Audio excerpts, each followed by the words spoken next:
one, getting him out of our space, and two, kind of getting his attention. You can see he's definitely gotten better.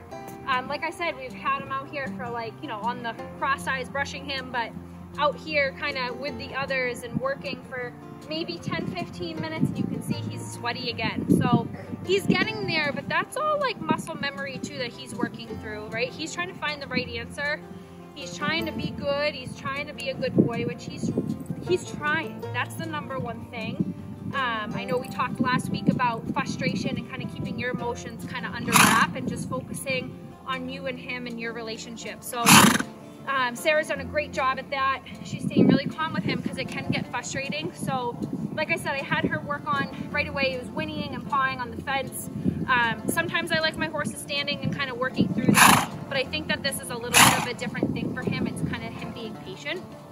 So I had her go right into stopping, backing him up, working on that this week, and then again redirecting his feet and his attention. So our next step, she wants to learn how to lunge and teach him how to lunge. So I'm going to work with you guys on that. I don't think a lot of people have a horse maybe at that level that they can show. It might just be a baby. Like I said, he's probably in his older teens. So he's kind of developed some bad habits, but these are a lot of the horses that I work with kind of when I'm out teaching. So right out of the gate, I'm going to show you guys. I haven't lunged him before, but I've been told that he does not lunge. So I'm going to pick a direction. He's kind of on top of me, so I'm going to try to back him up to start with. I want to set him up for success. I do have my silver tip halter on again, and I do have just a short crop, just again as an extension of my arm. I don't like spanking him, but if he does get too close, he needs to learn that you gotta move away from me, get up and out. So let's see how it goes. So I'm gonna start with kind of getting him back here. I'm gonna open this door, so I'm just gonna go to the left. Either way is fine, whatever you're comfortable with.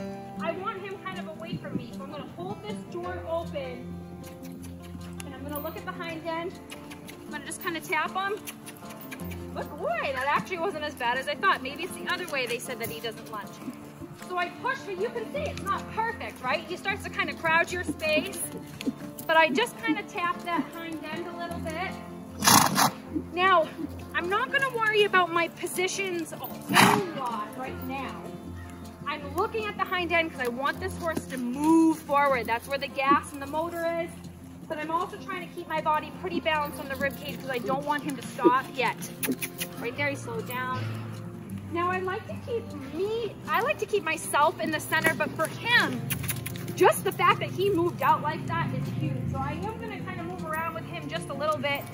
Again, we gotta kind of release and let him know every little try. When he wins like that, like really take the pressure off. So in this moment, the release is he trotted out, my crop is low, my hand is low, and I'm kind of just keeping him moving, but I'm not asking much of anything.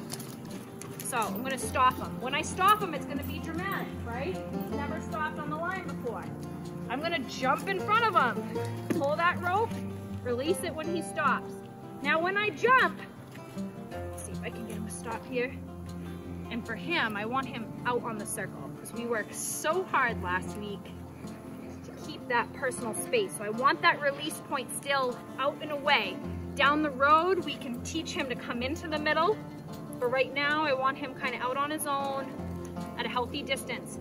So when I stepped out in front of him, I didn't crouch or get in a prey position. I'm shorter, so I look like I might, but I stepped out in front of his eye. I was really dramatic. At the same time as stepping out in front of his eye, I released that rope. And what that did is showed him that's our stop, right? If he misses the stop, I pull up on that rope and then I release it again. And keep doing that until he stops, right? Okay, we're gonna go right back to work because he whinnied. So I'm gonna point, look at that hind end, push, push, push, push, push. You notice there, I didn't back out of his space. So I think that's kind of what's happened with him, is he's a big guy. And like I said, I don't want to get stepped on. He's used to kind of being like, excuse me, move out of my way. Well, I didn't move out of his way. I stood my ground and I pushed that hind end up and away from me. And the second it moved in the direction I wanted, the pressure came off. Good boy. Okay, I'm gonna step, drop that rope, pull him, release once his feet stopped.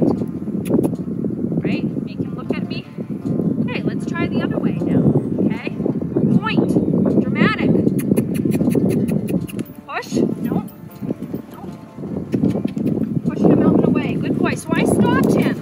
I didn't want him to go past me. I didn't want him to get too far in front of me, and I don't want him to run me over. So take it slow, be patient, and you can tell his eye is completely to the outside right now. This is all new to him. He's doing great, but he's not in tune with me at all yet. And that's okay, baby steps, okay? Same thing, step, drop that rope. Drop it again, right? Back him up, good boy. Okay, I'm gonna come in and pet on him. Okay, oh, I knew. When he's feeling good like that, I'm going to pet on him, but otherwise I'm going to kind of leave him alone. I'm going to come back him up, go to our left, again, point and be dramatic, right? Look at that shoulder. So right there, I know he already wants to step in front of me, so I'm going to back him up, point, move there. So you can see everything is way more dramatic. I'm opening up that direction and I'm pushing that body. I push the shoulders, then the hind end to get everything moving. Same thing with the stop. I step. Good boy. Not perfect, right? I'm going to straighten him out a little bit. He kind of just went by me. He's kind of not interested anymore, so let's change direction. Push, push, push. Keep pushing. I had to back up just a little bit there just to stay on my feet. But I'm holding my ground. Good boy. Okay. Step, drop that rope. Get his attention, release. Send off, push, push, no. So, back him up, guys. Stay patient, back up, point. He's not even gonna let me point, so we're gonna back up. Point, push, good boy. So, I had to slow down. Horse training, it takes time, you guys. You gotta be patient with your horse, number one, and number two, yourself. And just kind of, every time you're working with him, it can change, right? I had to back him up to change direction. The time before I didn't. Maybe you need a little bit more shoulder and less hip. Less stop, more pull, more tap. You know, it goes back and forth. But the biggest thing is when you get it, right? Just the cue there. I think he's getting a little tired. I want his eyes on me. Boy, I'm gonna go in and give him a break right there because, you know, he's working hard. You're working hard, yeah.